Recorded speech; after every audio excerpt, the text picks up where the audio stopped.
Bem, boa noite a todos. Eu quero inicialmente agradecer a Teramex pelo patrocínio desse evento. Acredito que será de grande valia para todos nós e agradecer aí de uma forma bastante especial a professora Célia e ao professor Luciano Pompei, a professora Célia como moderadora do nosso evento e o professor Luciano, o palestrante. Então, eu não vou me alongar mais, só lembrando que esse evento está sendo gravado e que depois nós disponibilizaremos aí no nosso site. Então, mais uma vez, muito obrigado, uma boa noite, um bom evento a todos. Vou passar a palavra para a professora Célia. Obrigada, Renato. Boa noite a todos. Fico muito feliz de termos esse evento hoje de educação continuada pela nossa Associação de Ginecologia e Obstetrícia do Rio de Janeiro. Parabéns ao nosso presidente, Renato Sá, pelos eventos de atualização que têm sido promovidos na nossa sociedade e agradecer muito à Teramex pela oportunidade de abordarmos um assunto muito atual sobre contracepção e termos a oportunidade de trazer um palestrante que, além de ser um amigo de nós todos aqui no Rio de Janeiro, é um dos grandes nomes da ginecologia endócrina que nós temos no país. Além disso, ele é o atual presidente da Comissão Nacional Pesquisada de Climatério, da FEBRASO, foi, até 2 meses atrás, nosso presidente da SOBRAC, Associação Brasileira de Climatério, e também é o assistente da disciplina de ginecologia da Faculdade de Medicina do ABC, como também livre docente da disciplina de ginecologia da Faculdade de Medicina da Universidade de São Paulo. Como disse, é uma alegria ter você, Luciano Pompei, aqui conosco, e falará hoje sobre um tema que é a associação do estradiol com o NOMAC. NOMAC é o acetato de nomegestrol. E aí abordaremos a qualidade de vida e a contracepção oral. Muito obrigada, Luciano. Célia. Luciano, desculpe fazer essa intervenção aqui por duas informações. Aqueles que desejarem receber o certificado, por favor, coloquem aqui no chat o nome completo e o e-mail para a gente enviar, porque tem alguns que aparecem para nós com o número do telefone, ou não sei exatamente como estão entrando, e a gente não consegue reconhecer. E todos estão nos ouvindo bem? Por favor, respondam aqui no chat, porque eu vi alguém dizendo que o som está ruim. Vocês nos ouvem bem?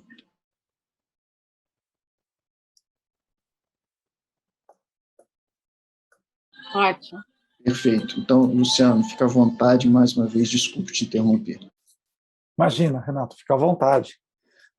Eu que agradeço a você, a Célia, por essa possibilidade de estar aqui junto aos nossos amigos do Rio de Janeiro, sempre uma alegria estar participando dos eventos de vocês, sempre uma alegria. Melhor ainda se pudesse ser presencial na cidade maravilhosa, né? Mas novos tempos, né? Novos tempos. Vamos nos adaptar. Agradecer especialmente as palavras carinhosas da Célia, uma amiga de bastante tempo, eu sou muito, muito querida. Renato, eu tive possibilidade de conhecer há um pouco menos de tempo do que a Célia, mas já há algum tempo também, né? E é uma pessoa que eu admiro bastante também. Então, eu queria agradecer a gentileza das palavras, a gentileza da abertura, e vou já iniciar, né, de imediato aqui a minha apresentação com o primeiro slide. Né? A Célia já mencionou sobre o título, né? Associação do estradiol e o acetato de nomegestrol, qualidade de vida e contracepção oral. Né? Então, deixa eu só mudar aqui para o ponteiro. Recebi o convite para também, convite também da Teramex para poder falar sobre esse assunto, mas queria deixar absolutamente claro que tive total 100% de liberdade para escolher os slides, para escolher o conteúdo que eu apresentaria nessa aula. Não tive nenhum tipo de limitação, aliás, não houve nenhuma mudança do conteúdo que eu havia originalmente previsto, então agradeço também a Teramex por possibilitar essa liberdade para a gente de poder preparar a aula como a gente gostaria realmente de falar, né? Para começar a falar desse assunto, eu acho que é muito importante, eu sei que muitos que estão aqui já conhecem, né, essa associação, estradiol e acetato de nomegestrol. Então, para esses, eu vou revisar muita coisa que já é sabida, mas eu sei que também nós temos vários colegas com a formação mais recente, que talvez ainda não tenham tido oportunidade de algumas dessas informações, né? Então, eu gosto de começar esse assunto lembrando da história dos anticoncepcionais orais ou dos contraceptivos orais combinados, né? E lembrar que da evolução, como que ela foi, né? A evolução, originalmente, a quase totalidade das pílulas até 2011, mais ou menos, 2011, 2012, continham como estrogênio o etinil estradiol, né? Já os progestagênios é que variaram bastante ao longo do tempo. Como que foi a evolução dessa pílula ao longo do tempo? A dose do etinildiol foi sendo reduzida, lembrando que lá no início, né, no comecinho dos anos 60, era o mestranol. O mestranol, só como uma curiosidade, é uma prodroga, ela precisa ser transformada em etinil estradiol. Depois de um dado momento, se conseguiu ter o etinil estradiol já puro, e aí o etinil estradiol dominou. Acabou o mestranol e ficou só o etinil estradiol.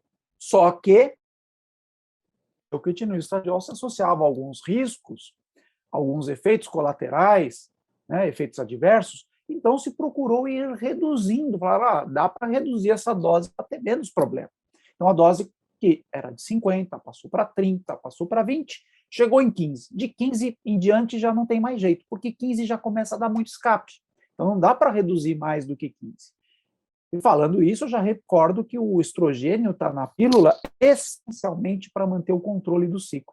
O progestagênio já é suficiente para inibir a ovulação. Nós temos um bom exemplo com a pílula de desogestrel, que é suficiente para inibir a ovulação. Mas o estrogênio é o que acerta, o que ajusta o ciclo. Então, se foi procurando reduzir a dose, mantendo esse controle de ciclo, né, mas aliviando os eventos adversos. Por que ficou etinil estradiol tanto tempo? Vocês já pararam para pensar nisso? Por que só etinil estradiol? Quando a gente falar de progestagênio, a gente vai ver que muitos progestagênios apareceram. Inicialmente eram progestagênios com propriedades mais androgênicas, depois foram proporcionalmente menos androgênicas, até que mais recentemente chegamos a progestagênios com outras propriedades interessantes, trazendo benefícios adicionais. Se o progestagênio mudou tanto ao longo do tempo, por que o estrogênio não mudou? Né? Porque o etinil estradiol é um estrogênio muito bom para uso por via oral. Ele é muito biodisponível, ele é muito absorvido, né? Ele tem um bom efeito endometrial, ele não é metabolizado a estrogênios mais fracos, essa é a chave. Ele não é metabolizado a estrogênios mais fracos. Com isso, ele mantém bem o endométrio, é difícil sangrar o etinil estradiol. Ele controla bem, ele domina o endométrio. Então, até algumas décadas atrás, não se viu tanta necessidade de trocar. Só que tem um problema. Exatamente por essa potência dele, ele aumenta risco tromboembólico. Então, na verdade, a evolução da pílula vem curando há muito tempo, as propriedades boas de uma pílula combinada, mas com menos risco tromboembólico. O etinil estradiol aumenta esse risco tromboembólico, né? Então, só para resumir, apesar da diminuição do etinil estradiol estar associada ao aumento da tolerabilidade e redução de riscos, também pode estar associada ao comprometimento do controle. Você reduz a dose, piora o controle. Então, eu quero uma pílula que controle bem, que tenha pouco impacto hepático, pouco impacto em fatores de coagulação. Né? Então, chega uma hora que não dá para reduzir mais a dose do etinil estradiol, começa a dar muito escape. Né? Então, apesar dele controlar bem o endométrio, quando chega no metabolismo em geral, quando chega no fígado, aí ele começa a mostrar o ponto negativo. E é assim que houve essa evolução do componente estrogênico. Eu já mencionei, né, 50 microgramas, ainda temos formulações de 50 microgramas no mercado, é bem difícil a gente prescrever na prática, né? as pílulas que são muito usadas com etilneoestradiol, as de 30, as de 20, pouco menos, mas também prescritas as de 15, até que finalmente chegamos às pílulas com estradiol. Um ponto muito importante do etilneoestradiol é que depois que ele é absorvido, ele circula como etilneoestradiol. Ele não é metabolizado a outro estrogênio. E a grande dificuldade, até recentemente, até a década de 2010, era porque o estradiol ele é metabolizado a estrogênios mais fracos. Então, como conseguir um bom controle de ciclo com o estradiol? O estradiol seria o estrogênio ideal, né, para a gente utilizar numa pílula combinada, porque ele é idêntico ao do ovário. Então, essa é uma evolução que veio sendo feita ao longo de algumas décadas. Quando a gente entra já no capítulo dos progestagênios, e eu falei bastante dessa evolução dos progestagênios, né, se nós pegarmos aqui as primeiras gerações, nós temos, por exemplo, o noretinodrel, na sequência a noretisterona, todos que estão grafados aqui em azul, depois na segunda geração levonorgestrel, terceira geração desogestrel, gestodeno, norgestimato, todos esses estão grafados em azul, eles têm propriedades androgênicas. Eles têm uma estrutura relacionada à testosterona, alguns falam derivados da testosterona. Não é bem correto, porque eles não são derivados da testosterona, eles têm uma estrutura molecular parecida com a testosterona. A gente acaba falando derivado que fica mais rápido, né? Toda vez a gente fala, não, aqueles estruturalmente relacionados. Então, são estruturalmente relacionados, não derivados. Mas, enfim, como eles vêm dessa família ligada à testosterona, eles têm resíduos, vamos chamar assim, androgênicos. Quanto menor a geração, mais androgênico. Quanto maior a geração, menos androgênico, mas ainda assim androgênico. E temos aqueles que são estruturalmente relacionados à progesterona, e aí desse grupo nós temos vários exemplos, né? Como o acetato de medroxiprogesterona, a dihidrogesterona, o acetato de nomegestrol, que a gente vai focar muito nessa aula, o acetato de megestrol, o acetato de clormadinona, o acetato de ciproterona. Dentro desse grande grupo, nós temos aqueles que são mais progestacionais, como, por exemplo, o próprio acetato de nomegestrol, e dentro desse grupo tem alguns especificamente que são antiandrogênicos. E aí a gente dá o destaque para o acetato de ciproterona, a clormadinona e, em pequena parte, o acetato de nomegestrol. E ainda os derivados ou relacionados à espironolactona, e aí vamos ter a drospirenona. Só como curiosidade, alguns classificam a drospirenona dentro desse grupo aqui, né? Nem todos acham que é um grupo à parte. E ainda, outra curiosidade, o dienogest, ele é estruturalmente relacionado à testosterona, mas ele não entra nessa classificação, ele é considerado um antiandrogênico também, né? Apesar de ser estruturalmente relacionado à testosterona. Vocês já perceberam que esses aqui predominaram por muito tempo, ainda são muito prescritos, né? E pode vir uma outra pergunta: por que eles predominaram por tanto tempo? Porque eles têm uma propriedade muito interessante. Eles têm uma ação antigonadotrófica de bloqueio da hipófise, de bloqueio das gonadotrofinas muito boa, né? Muito bons nesse sentido. Então, com doses baixas, veja que as pílulas de levonorgestrel, combinadas contendo levonorgestrel, tem 150 microgramas de levonorgestrel. As de gestodeno, nós temos pílulas com 60, com 75, desogestrel, mesma coisa, né? Então, por isso, eles ficaram muito tempo, porque eles têm um bom efeito anovulatório. Já esse outro grupo, esse efeito é um pouco menor, precisa de doses na casa dos miligramas, mas eles também fazem isso. E fazem isso, eles inibem a ovulação, sem trazer os efeitos androgênicos. Falando especificamente do acetato de nomegestrol, ele tem uma característica muito interessante, que é a meia-vida longa, de 46 horas. Ou seja, leva 46 horas para cair a metade a quantidade que está no plasma. Com isso, nós temos um período de supressão ovulatória, porque, como eu falei lá atrás, o progestagênio é a chave do anticoncepcional hormonal. É ele que bloqueia a ovulação. Então, se eu tenho uma meia-vida mais longa, eu consigo ter uma janela maior para a administração dele, uma segurança maior em termos de atraso das tomadas. Além disso, como não cai rapidamente, ele ajuda na estabilidade endometrial. Então, O estradiol, ele é interessante porque ele é idêntico ao natural, mas, por outro lado, a tendência dele é de ser metabolizado a estrogênio mais fraco, então não seguraria tão bem o endométrio, mas aí nós precisamos de um progestagênio com meia-vida longa, com as propriedades do nomegestrol, a fim de manter esse endométrio e de não ter o sangramento. Por isso que esse casamento deu muito certo. Eu tenho o que é bom do estrogênio, que é o estradiol, e o que é bom do progestagênio, né, com a sua ação antigonadotrófica e com a sua ação de ajudar no controle endometrial. Mas, enfim, voltando àquela questão da hemostasia. Então, eu falei do etilneoestradiol, que ele tem um efeito de aumentar a coagulabilidade sanguínea. Ele faz isso porque ele aumenta fatores de coagulação, ele aumenta marcadores de ativação do sistema de coagulação, como o fragmento 1+2 da protrombina, como o dímero D. Ele também diminui alguns fatores anticoagulantes, como a proteína S, a antitrombina 3, e, no geral, né, no contexto todo, acaba aumentando a coagulabilidade sanguínea. E é por isso que as pílulas combinadas se associam a maior risco tromboembólico, como, por exemplo, o estudo de Lidegard, né, publicado em 2011, muito citado esse estudo pelo seu tamanho, pela sua dimensão, e vejo que quando nós pegamos aqui em verde as mulheres sem anticoncepcional, elas têm uma chance de ter trombose muito pequena, da ordem aqui de quase 4, no estudo do Lidegard, foi esse o número, quase 4 eventos por 10 mil mulheres anos.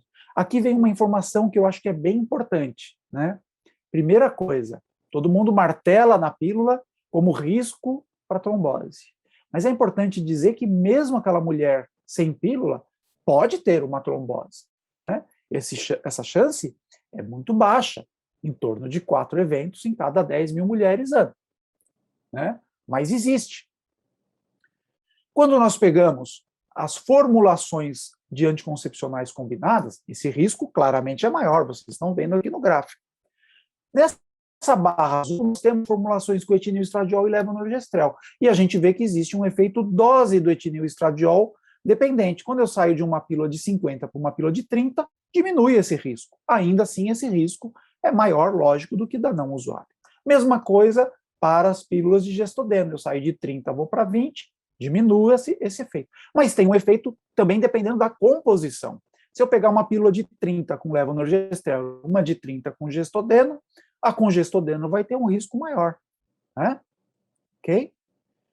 Então, esse é o cenário que a gente tem para as pílulas combinadas. Elas aumentam o risco tromboembólico e a nossa luta é de tentar oferecer uma pílula anticoncepcional combinada que não se associe a esse aumento ou que aumente o mínimo possível o risco tromboembólico, né, que é um fato que é reconhecido e que a gente deve informar a paciente. Mas, como eu falei, então faz tempo que a gente quer trocar o etilneoestradiol pelo estradiol. Já mencionei estradiol, não que ele seja fraco, o estradiol, na verdade, para controle endometrial, ele é até mais potente do que o etilneoestradiol em termos de proliferação endometrial. O problema é que o etilneoestradiol ele circula e recircula como etilneoestradiol. O estradiol, a cada vez que ele passa pelo fígado, uma parte dele vira estrona.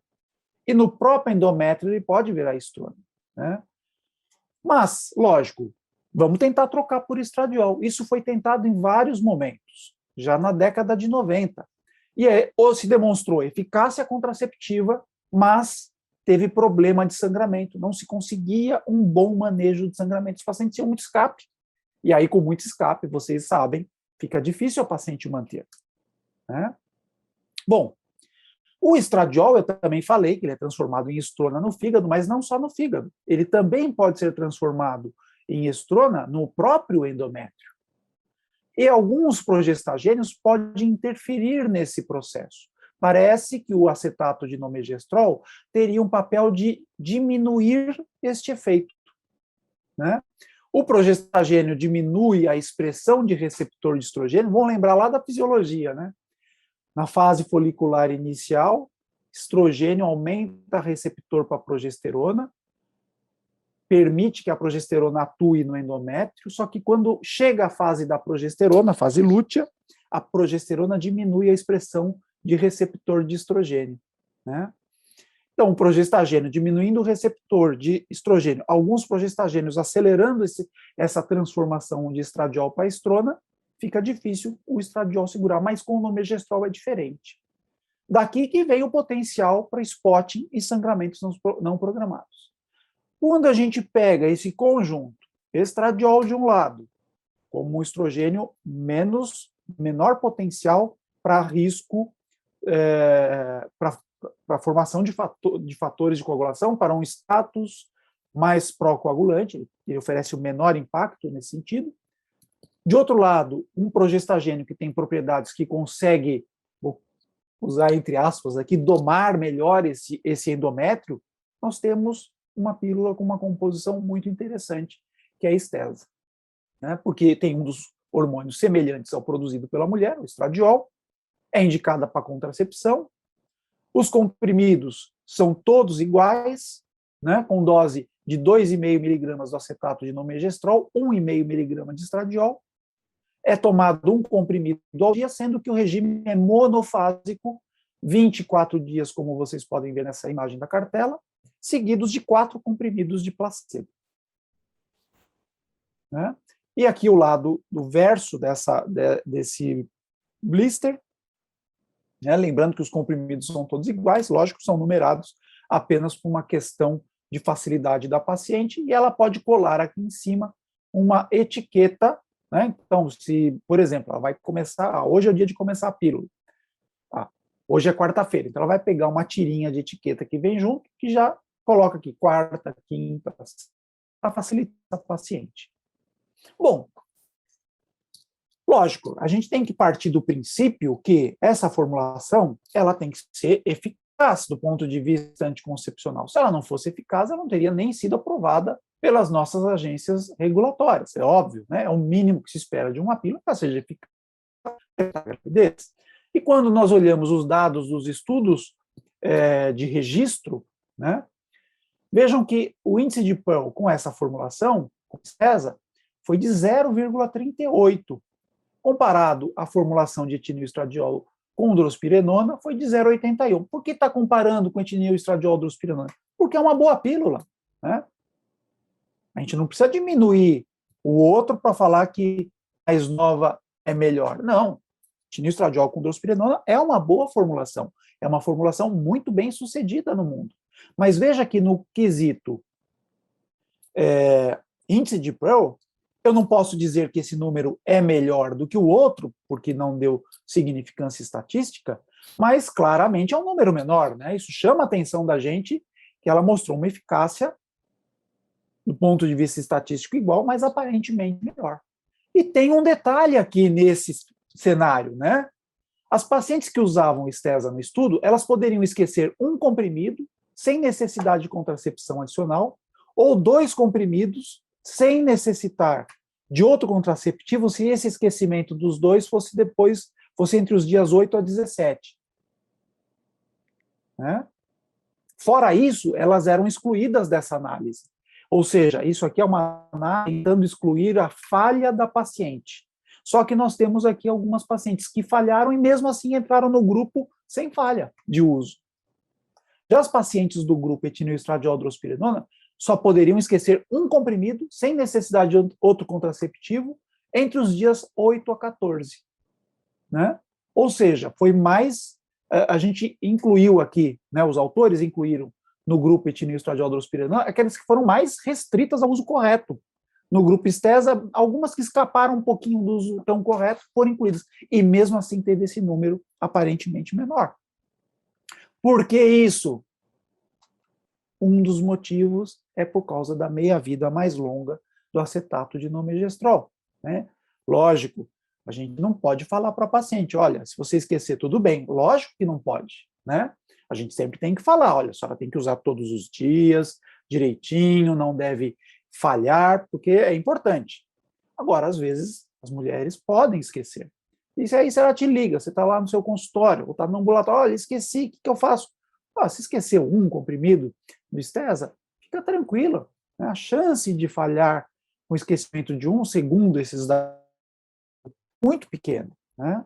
Exatamente por essa meia-vida mais longa. né? Mas, lógico, como eu disse, sempre falar, não vamos contar esse segredo para a paciente, vamos guardar para nós, né? Porque a gente sempre fala que ela tem que usar todos os dias, mas se acontecer dela esquecer, a gente fica tranquilo e pode tranquilizar a paciente na sequência, certo? Ok? A própria bula diz que o esquecimento de tomada de um comprimido branco ativo, a proteção anticonceptiva não fica reduzida, né? Então, isso é um ponto importante.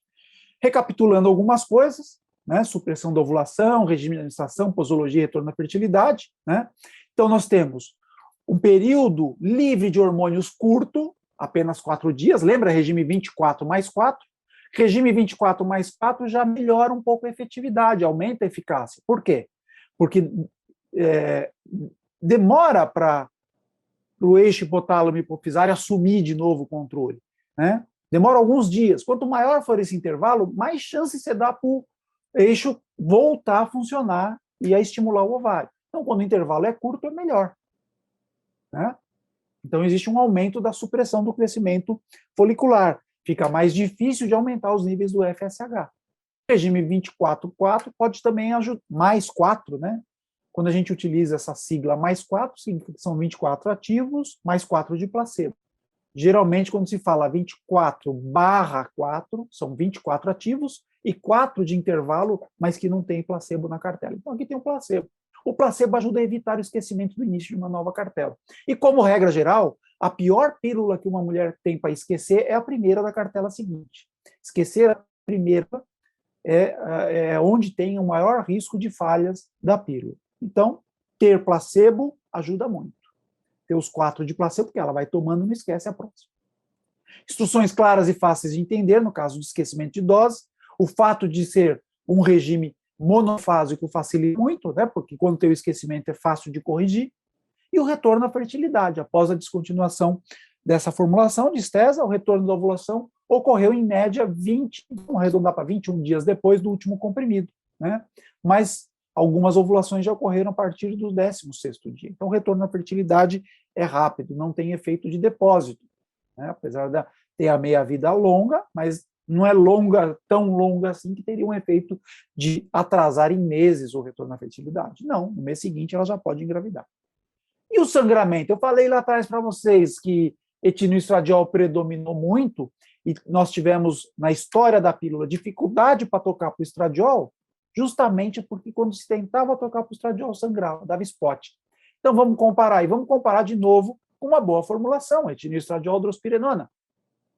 E olha que nós observamos aqui no número mediano de dias de sangramento, formulação de estesa teve até, aqui são os 4 períodos, né? Cada período desses são 3 meses, é assim que a OMS recomenda a divulgação dos dados de sangramento. Então, vejo que o número de dias de sangramento em cada um desses trimestres foi até menor com a formulação de estesa, e foi diminuindo. Assim como a mediana da duração, não só o número de dias, como a duração, né, de cada sangramento. Foi bastante favorável para a formulação de estesa. Aqui é basicamente a mesma informação, mas com um delineamento diferente, só para mostrar que ao longo do tempo nós fomos observando essa tendência à redução do sangramento. E aqui nós temos o sangramento mesmo, né, mas em maior volume, e temos aqui em cima, em cinza, o spotting, que também foi diminuindo com o passar do tempo. Então teve um perfil muito bom. Né? Teve um perfil muito bom. Então, essa associação conseguiu dar um resultado bastante adequado de sangramento. Outro ponto muito importante, que a gente deve sempre mencionar para a paciente, é que a formulação de estesa tem uma chance maior de amenorreia, ou seja, mesmo ela tomando 24 comprimidos ativos, 4 comprimidos de placebo, ou seja, que seria o intervalo livre de hormônios, ainda assim ela tem chance de não menstruar. Se eu pegar a formulação etinoestradiol drospirenona, mais ou menos ali 5, 6, 7% de amenorreia, vamos chamar assim, ao longo do uso, enquanto que estesa começou com cerca de 18% e foi aumentando até cerca de 30%. Né? A gente sabe que hoje isso é um fator que muitas mulheres até apreciam, né, de não menstruar no intervalo de hormônio. Mas é importante avisar para ela no início, olha, isso pode acontecer com essa pílula. Até 1/3 das mulheres podem não menstruar na virada de uma cartela para outra.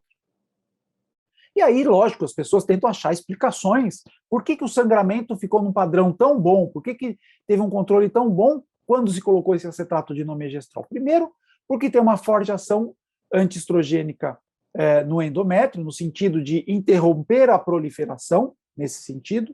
Mas, por outro lado, o próprio inomegestrol aumenta a estabilidade do endométrio, né? Ele aumenta a estabilidade. Parece que ele também inibe a vascularização, então existe uma menor formação de uma trama vascular, microvascular, na presença do acetato de inomegestrol, o que ajuda a sangrar menos, e o endométrio vai tendendo a ficar atrófico e fino, né? Como eu já falei, durante os estudos, a taxa de ausência de sangramento foi um pouco menor no começo. Aqui os dados são um pouquinho diferentes daquele que eu apresentei antes, inclui outros dados, mas ao longo do tempo a taxa de ausência de sangramento variou de 18% a 32%. E daí a importância de ressaltar, de orientar previamente a paciente que isso pode acontecer. Eu vou entrar agora na parte mais voltada para a qualidade de vida. Por quê? Lógico, eu espero que uma formulação com essas características, com redução de sangramento, né, um estrogênio similar, idêntico, melhor dizendo, ao estrogênio endógeno, um progestagênio sem propriedades androgênicas, a tendência é que essa formulação tenha um impacto interessante na qualidade de vida. E o primeiro item que eu quero trazer para cá é a questão do sangramento excessivo. Então, eu mostrei para vocês que o número de dias de sangramento é pequeno, mas ali são mulheres gerais, né? Esse estudo que eu trago aqui é um estudo pequeno, é verdade, só 12 mulheres, é um estudo piloto, né? Essas mulheres receberam Stesa ou Zoelis, Zoelis é o nome internacional de Stesa, né? E essas mulheres, elas já tinham sangramento menstrual excessivo, né? Não eram mulheres com padrão habitual de sangramento menstrual excessivo. E vejam que com a formulação em questão, houve uma redução na perda sanguínea de quase 77%, né, arredondando para 77% de redução durante o tratamento. Lógico que sangrar menos é um fator que contribui para a qualidade de vida dessas mulheres. Outro ponto é a acne, né? Nos estudos que eu mostrei para vocês, o Stesa foi comparado à etilneoestradiol-drospirenona, que é uma formulação bastante boa para todos aqui sabem, drospirenona é antiandrogênica. E vejam que, pegando a população global do estudo, 1.552 mulheres, o comportamento aqui, né, em relação à acne, foi muito parecido. Drospirenona um pouquinho melhor aqui na melhora, o grupo que melhorou, mas veja o grupo que ficou igual, praticamente o mesmo nesses grupos. Lógico, eram mulheres globais, a maioria com pouca acne ou sem acne. Na parte de baixo desse gráfico, eu tenho aquelas mulheres que já tinham acne no momento basal. Lógico, eu esperaria que pílula com drospirenona fosse melhor nesse grupo. A drospirenona é antiandrogênica. Mas notem que essa formulação, apesar de não ser um progestagênio especificamente antiandrogênico, pílulas combinadas são antiandrogênicas. Teve um resultado muito bom. Praticamente metade delas tiveram melhora da acne, né, com uma formulação livre de etilneoestradiol. Tá certo? E ressalva que eu coloquei aqui. O Nomac não é especificamente um antiandrogênico. Esse é um ponto bem importante a se destacar. Isso também contribui. Vamos para a hemostasia. Hemostasia, você fala, agora está comparando com pílula de etilneoestradiol e levonorgestrel. Sim, por quê? Lembra lá do estudo do Lidegard? As pílulas com etilneoestradiol e levonorgestrel, elas aumentam o risco de trombose, porém, dentre as combinadas contendo etilneoestradiol, é a que menos aumenta. Aumenta, mas é a que menos aumenta. Então, hoje, as comparações de hemostasia são feitas com formulações, frente a formulações, etilneoestradiol e levonorgestrel. Esse é o padrão para comparação. E usando esse padrão para comparação, ativação do sistema de coagulação pelo fragmento 1+2 e pelo dedímero, menor com Stesa do que com etilneoestradiol e levonorgestrel. Os outros criminogênicos, mesma coisa, né? Teve um efeito maior com etilneoestradiol, ativando mais a coagulação, do que com a formulação de Stesa. Outros estudos foram no mesmo sentido, né? Eu mostrei esse anterior de Galsen, esse aqui é de Agren, também mostrando a mesma diferença de impacto no sistema de coagulação. portanto, a gente espera, né, que, de fato, o efeito dessa formulação na coagulação, estamos esperando um estudo específico que já terminou a inclusão de seus dados, a gente imagina que esse ano deve sair a publicação, estamos esperando desfecho trombose, mas nós temos toda uma base para sugerir que deve ter um impacto menor. Eu esperaria que pode ter algum aumento de risco de trombose? Eu acredito que sim, comparado com a não usuária.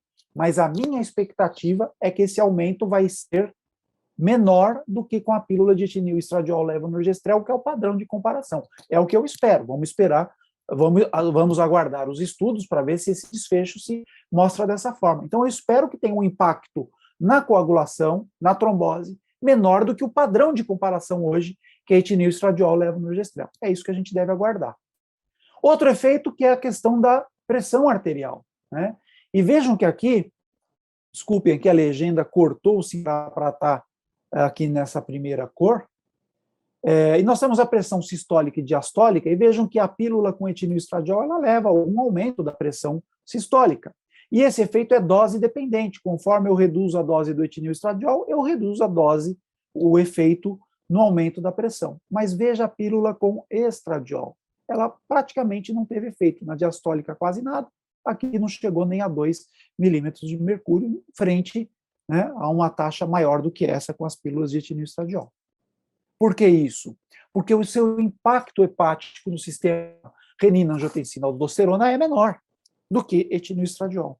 Lembra, etinil estradiol circula e recircula como etinil estradiol. É por isso que o etinil estradiol, mesmo quando é administrado pela pele, ele aumenta o risco tromboembólico. Porque ele passa no fígado como etinil estradiol, vai para a corrente sanguínea sistêmica, volta para o fígado com etinil estradiol e fica lá estimulando, bombardeando o fígado. O estradiol ele passa pelo fígado, na primeira passagem um pouco já vira estrona, depois ele passa de novo, outra parte vira estrona, então vai diluindo esse efeito no fígado, por isso que tem menos impacto no sistema renina-angiotensina-aldosterona. Quando a gente vai para perfil lipídico, etinil estradiol levonorgestrel não é tão bom. Piora HDL, aumenta LDL, aumenta até mesmo triglicerídeos. Quando a gente pega estesa, aumentou um pouquinho o HDL, o que é bom, né? HDL quanto mais alto, melhor. Neutro para LDL, LDL quanto mais baixo, melhor, então não aumentou. Tem estrogênio oral? Pode aumentar triglicerídeos. Então aumentou triglicerídeos, mas aumentou menos do que a formulação contendo etinil estradiol. Metabolismo de carboidrato. Metabolismo de carboidrato, se eu pegar simplesmente a glicemia e for comparar, é muito difícil. Então, esse estudo aqui fez a área sobre a curva, fez um teste de tolerância à glicose, calculou a área embaixo da curva para a insulina, a área embaixo da curva para a glicose, quanto menor essas áreas, melhor, né? E o que se observou? Com estesa, a área sob a curva de glicose teve um efeito muito pequeno, enquanto que etinil estradiol levonorgestrel teve um efeito maior, e sob a insulina, praticamente não teve efeito com estesa, enquanto que etinil estradiol levonorgestrel aumentou. Isso significa que formulação com etinil estradiol levonorgestrel teve um efeito de aumentar um pouco a resistência insulínica, precisou de mais insulina, enquanto que estesa não teve esse efeito. Vamos falar de novo, lógico que tudo isso que eu falei até agora contribui para a qualidade de vida, mas teve um estudo que foi avaliar mais diretamente isso, né, através de um score de qualidade de vida. E nesse estudo nós temos aqui grupo 1, 2 e 3, o que são esses grupos? No grupo 1 eram mulheres que estavam usando o método de barreira e receberam uma orientação e continuaram com o método de barreira. O 2, elas estavam com o método de barreira e mudaram para uma pílula contendo estradiol. E o grupo 3 eram mulheres que estavam com pílula de etinil estradiol e mudaram para uma pílula com estradiol. O que aconteceu? No grupo 2, que foram aquelas que foram de barreira para estradiol, houve uma melhora nesse score de qualidade de vida, como vocês estão vendo aqui. E no grupo 3, que as que saíram de etinil estradiol e foram para estradiol, mesma coisa, houve uma melhora no score de qualidade de vida global, né? Outro ponto interessante é a questão dos sintomas pré-menstruais e menstruais, comparando estesa com formulação de etinil estradiol drospirenona. Opa! Vocês vão falar assim, eu sei que a formulação de etinil estradiol drospirenona é boa para manifestações pré-menstruais. Primeiro, quero fazer uma ressalva, essa é a formulação 21/7 de drospirenona etinoestradiol. Mas seja como for, é uma formulação que ajuda a diminuir a retenção hídrica, por exemplo. Notem que esses sintomas todos, dor, retenção hídrica, afeto negativo, concentração, mudança comportamental, no pré-menstrual e no menstrual, os losangos estão todos à esquerda, significando que eles foram mais favoráveis para estradiol acetato de nomegestrol. Significa, estou dizendo aqui que etinoestradiol drospirenona foi ruim? Não, ela foi boa também, nós sabemos que ela é boa, mas está significando que essa formulação, nesses quesitos, foi melhor do que a formulação etinoestradiol drospirenona regime 21/7, com um estudo grande, um estudo bastante significativo de 3.500 mulheres. Dismenorreia, outro problema muito associado à piora de qualidade de vida das nossas pacientes. Quando a gente vai para a dismenorreia, né, então nós temos aqui, nesse estudo, um estudo que não é tão grande como vocês estão vendo, mas as mulheres usaram Stesa ou usaram etinoestradiol 30 com clormadinona. E essas mulheres tinham dismenorreia há mais de 12 meses. O que aconteceu? Houve redução, em ambos houve redução da dismenorreia, como vocês podem ver aqui. Né? A dismenorreia melhorou para ambos os tratamentos em 74%, quase 75%. Assim como reduziu o sangramento, mas o sangramento só foi reduzido em estradiol acetato de nomegestrol. Olha aqui a marcação. Esse primeiro asterisco significa que foi estatisticamente significante em comparação ao basal e que foi estatisticamente significante na comparação com a clormadinona. Deixa eu mudar aqui, meu ponteiro sumiu, gente. Já estou terminando, só mais um pouquinho da paciência de vocês. Esse estudo também avaliou o efeito da qualidade de vida nessas mulheres com dismenorreia. Né? E olha, o que houve são várias análises. Aqui um desses questionários, que é o SF36, que é o que foi escolhido, tem uma parte do total.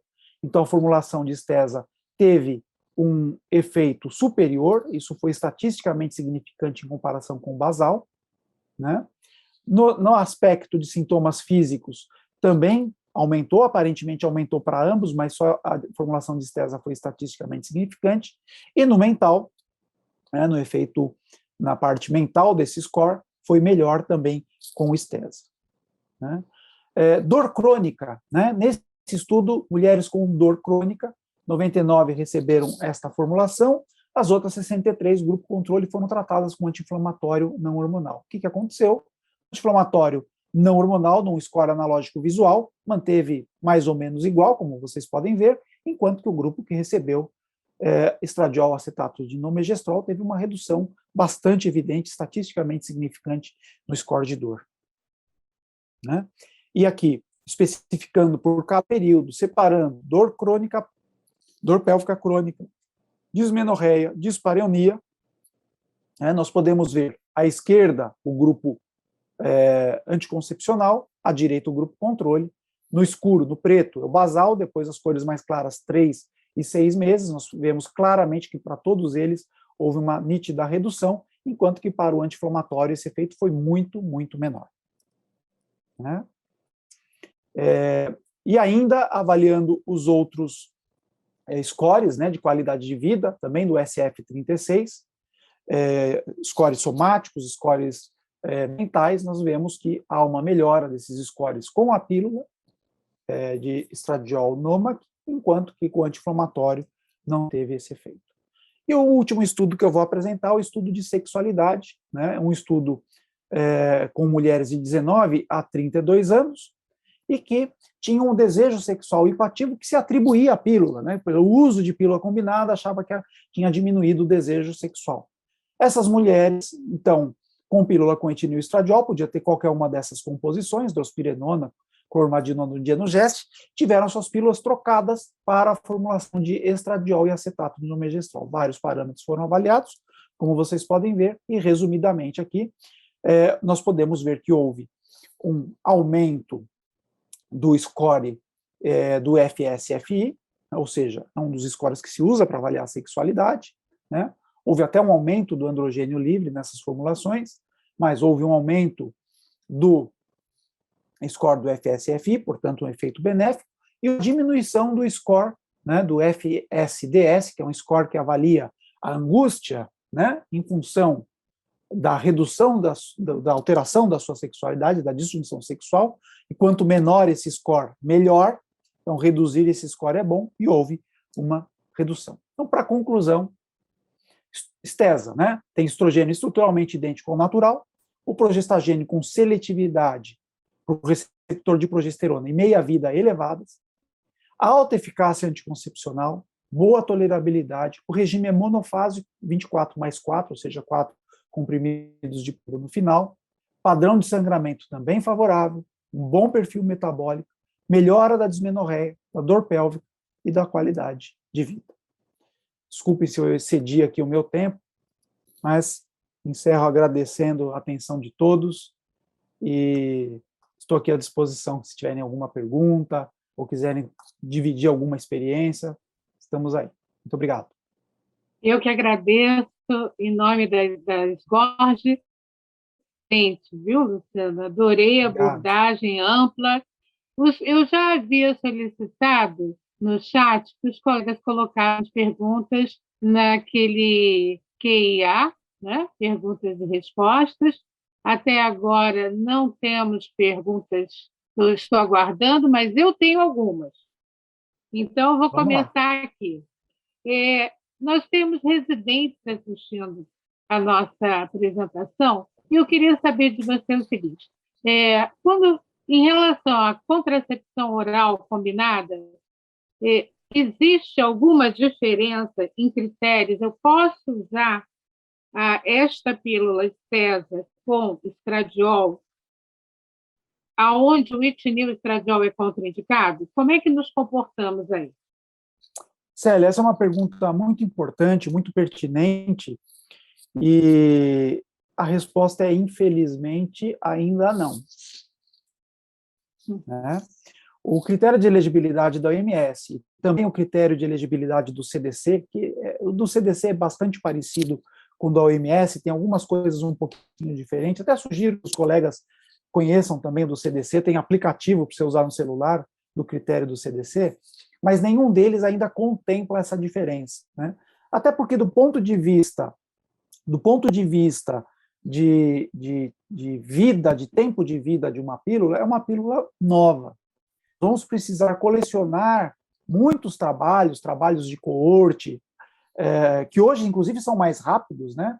Até a exigência de alguns órgãos regulatórios que as empresas, quando lançam esses produtos, façam um acompanhamento de coortes de mulheres usando essas pílulas e que tragam outras informações, dados de vida real, mas nós vamos precisar colecionar esses estudos para esperar que a Organização Mundial da Saúde comece a mudar o critério de elegibilidade. No presente momento, ainda não se faz nenhuma distinção.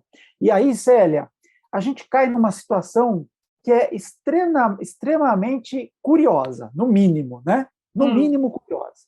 Então, vou te pegar como exemplo a mulher que fuma e que tem mais de 35 anos. Todos vocês sabem que a Organização Mundial da Saúde proíbe, coloca critério 4 para anticoncepcional hormonal combinado, né, em mulher que fuma e tem mais de 35 anos. Bom, então, por esse princípio, eu não poderia prescrever uma formulação com estradiol, já que a OMS não faz distinção, né?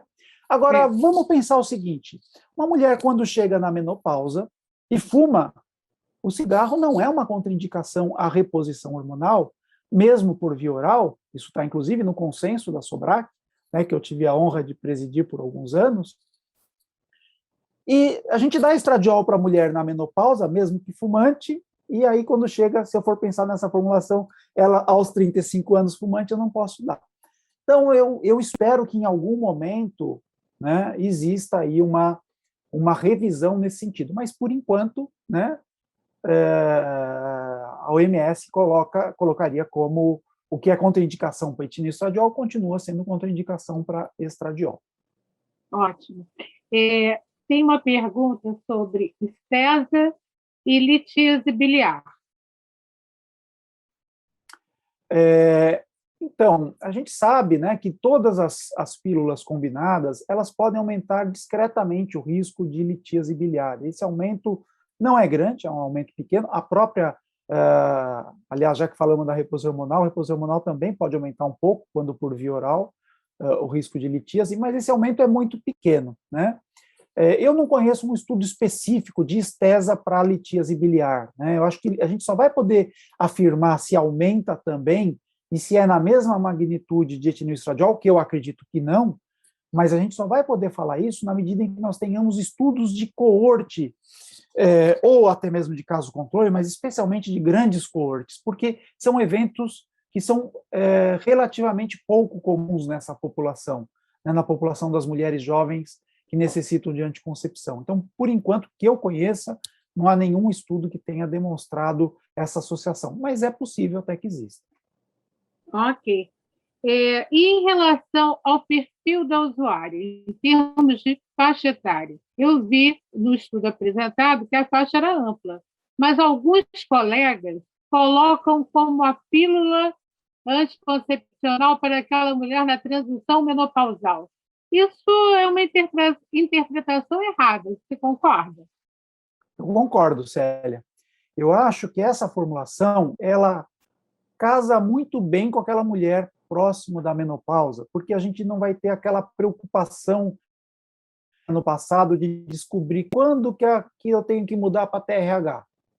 Com essa formulação, se você atrasar um pouquinho a hora de mudar, não vai ter problema, porque ela tem muita cara de reposição hormonal. Ela não é reposição hormonal, tá certo?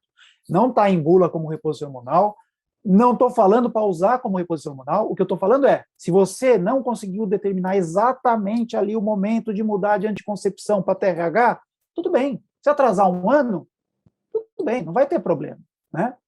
Porque ela tem uma composição que lembra reposição hormonal. Mas isso não significa que ela não seja muito adequada em outras fases. Eu entendo que essa formulação ela deve ser encarada como uma pílula de uso geral, né?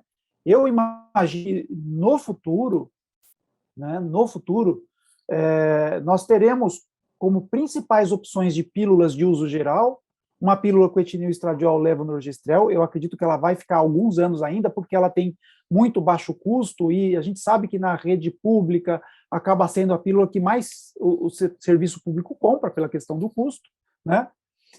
Embora essa formulação não tenha um custo elevado, é uma pílula relativamente barata, considerando o avanço que ela trouxe. E entendo que, assim como pílula de primeira escolha para qualquer mulher, se encaixa muito bem em estesa, né? Eu posso até te dizer, Célia, que no meu consultório, quando eu vou prescrever uma pílula combinada, e não tem um motivo específico para dirigir para um ou para outro composição, uma pílula geral, as formulações com estradiol são a minha primeira escolha, hoje em dia. Exato. Independentemente dessa faixa etária. Exatamente, exatamente. É que, infelizmente, alguns colegas fizeram uma interpretação restringindo, e tem uma aplicabilidade muito maior, né? Concordo com você.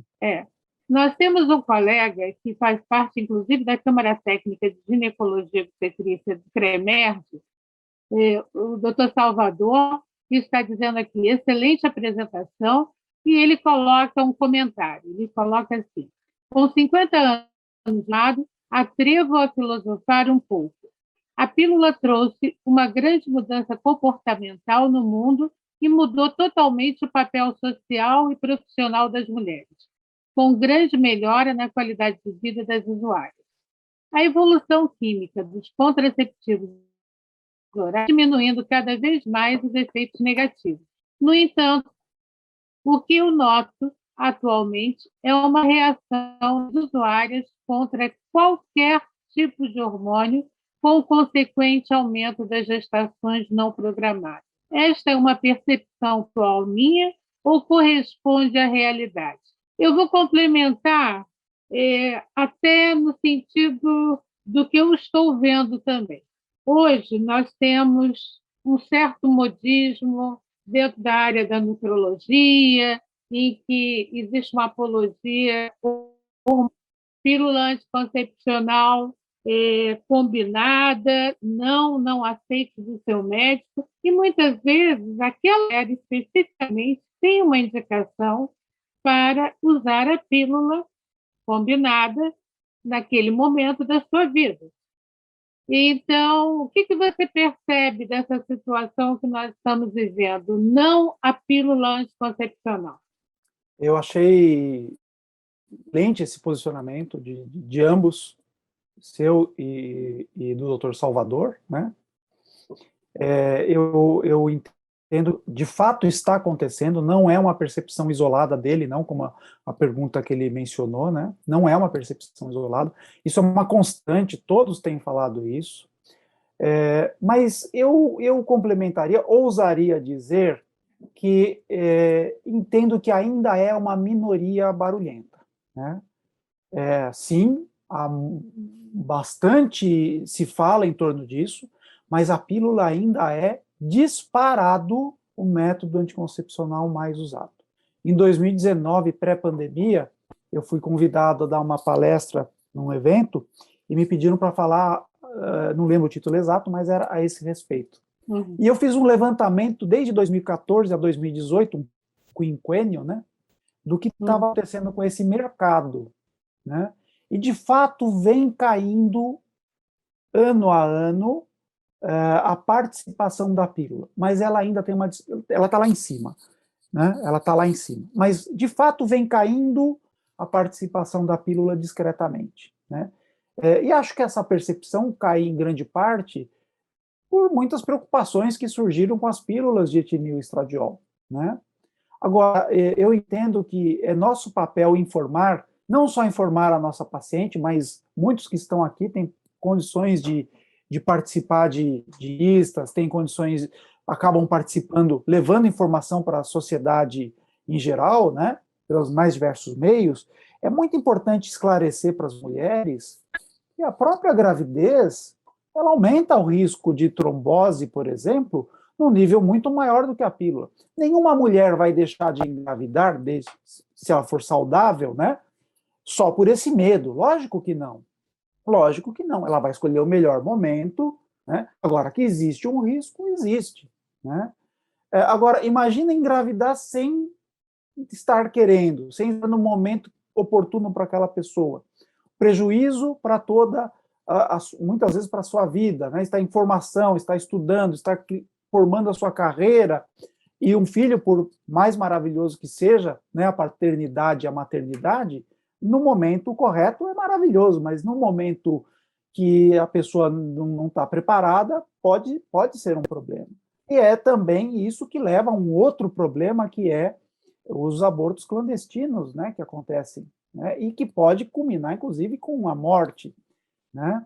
Isso normalmente não é falado, as pessoas só demonizam a pílula e esquecem que sem a pílula nós podemos ter outras consequências extremamente sérias, e elas ocorrem mesmo, né? Então, acho que esse é um comentário muito importante, a gente tem que estar muito atento para isso, né? Porque é muito fácil demonizar a pílula, porque é aquela velha história da passarela em cima da estrada, né? Morre um monte de gente atravessando a estrada, aí fazem a passarela, todo mundo passa a usar a passarela, ninguém morre mais. Aí um belo dia fala, para que precisa dessa passarela? As pessoas não lembram o que acontecia antes da passarela, né? É a mesma coisa. Então, a gente tem que reforçar que a pílula, ela tem riscos, a gente tem que sempre trabalhar de forma muito clara e transparente com a nossa paciente. Riscos existem, mas quando bem indicada, quando respeitadas as contraindicações, a pílula disparadamente tem mais benefícios do que riscos. Sem dúvida, sem dúvida. E penso que essa formulação dos FESs, muitos desconhecem. Muitos dos que comentam essa retirada de pílula anticoncepcional desconhecem esse avanço que nós tivemos, né, em relação à possibilidade de ter acréscimo no sentido de qualidade de vida dessa mulher e também menos efeitos deletérios que as outras pílulas até então poderiam ocasionar. Agora, eu queria te perguntar o seguinte, em relação à acne, tem uma perguntinha aqui sobre acne. O que você acha dessa composição? Você mostrou, eu vi um trabalho comparativo com drosperinona, mas eu queria um comentário seu na tua prática. Eu queria lembrar inicialmente, Célia, que toda pílula combinada é antiandrogênica. Toda pílula é antiandrogênica, combinada, né? Algumas são um pouco mais, algumas são um pouco menos. Até mesmo uma pílula de etilneestradiol e levonorgestrel é um progestagênio mais androgênico, mas quando em associação com etilneestradiol, a composição se torna antiandrogênica. Lógico que desse grupo todo, esse último que eu falei seria o menos antiandrogênico. Se eu pegar o outro extremo, que é etilneestradiol e ciproterona, é o grupo mais antiandrogênico. Então, todas essas pílulas são antiandrogênicas. E o que nós vemos no estudo comparativo com drospirenona com etilneestradiol foi um pouco melhor? Foi um pouco melhor no grupo com acne. Na população geral foi igual. No subgrupo com acne, ela foi um pouquinho melhor. Mas metade das mulheres com estesa melhoraram da acne, né? Metade melhorou. Então, lógico, se a paciente tiver um hiperandrogenismo extremamente intenso, eu vou preferir iniciar este tratamento dessa mulher com uma pílula mais específica, mais antiandrogênica, né?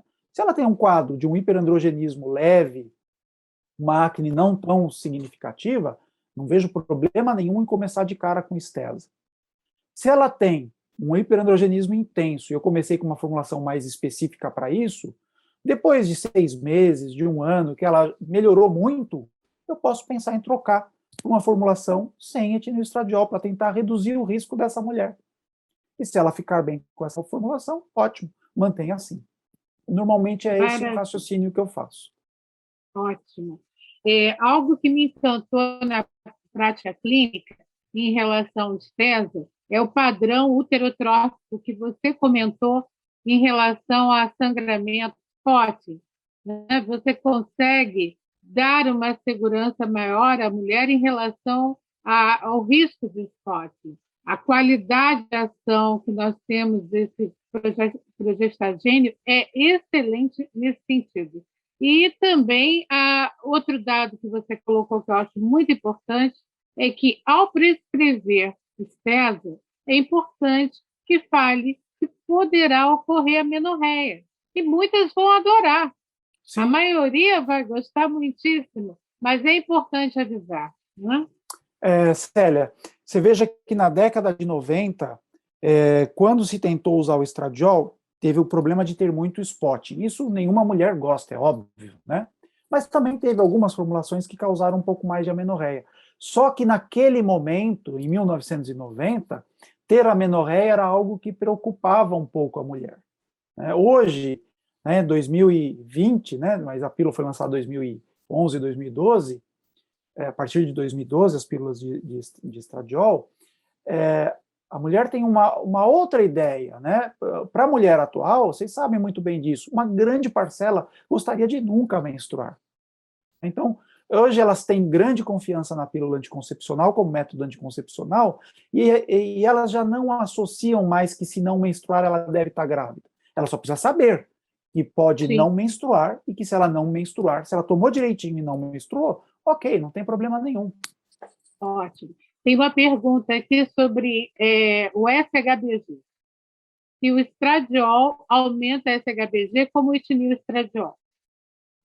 Sim, o estradiol aumenta o SHBG, mas o etilneestradiol é mais potente no aumento do SHBG. E aí, o efeito do etilneestradiol na SHBG vai depender do progestagênio que está com ele.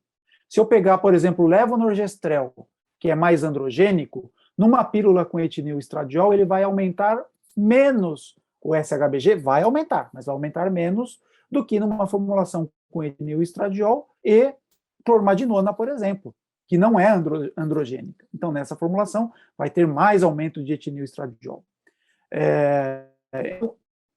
Falando da pílula de estradiol, sim, aumenta um pouco o SHBG, mas esse impacto é menor, né? O SHBG, do ponto de vista prático do nosso dia a dia, ele tem muito pouco valor. O SHBG ele é muito usado em pesquisa porque é uma forma de se medir o impacto de uma pílula no fígado. Então, ele é usado com esse objetivo. Do ponto de vista assistencial, tem muito pouca utilidade se dosar o SHBG. Mas do ponto de vista de pesquisa, sim, porque mostra o efeito daquela formulação no fígado. E aí a formulação com etinistradiol, em geral, tem um efeito mais potente. Ótimo. Bem, alguma outra pergunta? Você gostaria de tocar em algum assunto a mais, Luciano? Acho que eu já falei muito, viu, Célia? Só se alguém... deixar, meu querido, eu vou bombardear você com perguntas. Pode. Não, mas eu digo assim, falei muito assim, de forma, como um monólogo, né? Então eu estou aqui à disposição das perguntas mesmo. Exatamente. Não, e esclarece muito. Você veja, esse dado da qualidade de vida e a sexualidade é outra questão que no nosso consultório é muito comum. E você mostrou resultados excelentes em relação aos teses. Isso tem significado no nosso dia a dia, né? Uhum. Bom, não tem mais perguntas, mas temos vários elogios. O Rio de Janeiro está muito feliz com a sua vinda virtual. Eu mais ainda. Eu agradeço muito a você, aos colegas que estão aqui assistindo. Fiquem atentos, que com certeza teremos em breve mais algumas ações ligadas à educação continuada pela Jorge. Luciano, muito obrigada. Vou passar agora a falar, presidente Renato Sá, para fazer a despedida.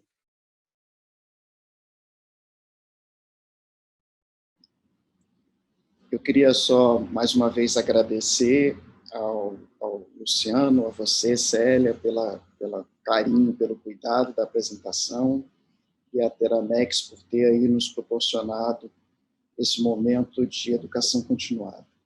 Então, mais uma vez, avisando que a gente vai deixar isso tudo gravado. Quem quiser acessar, pode acessar pelo site ou no nosso canal do YouTube. Muito obrigado, Luciano, parabéns pela excelente palestra, e obrigado a você, Célia, pelo brilhantismo aí na moderação. Eu que agradeço, Renata, Célia e todos os amigos do Rio. Uma boa noite a todos e obrigada a todos também. Tchau, tchau. Boa noite, tchau, tchau.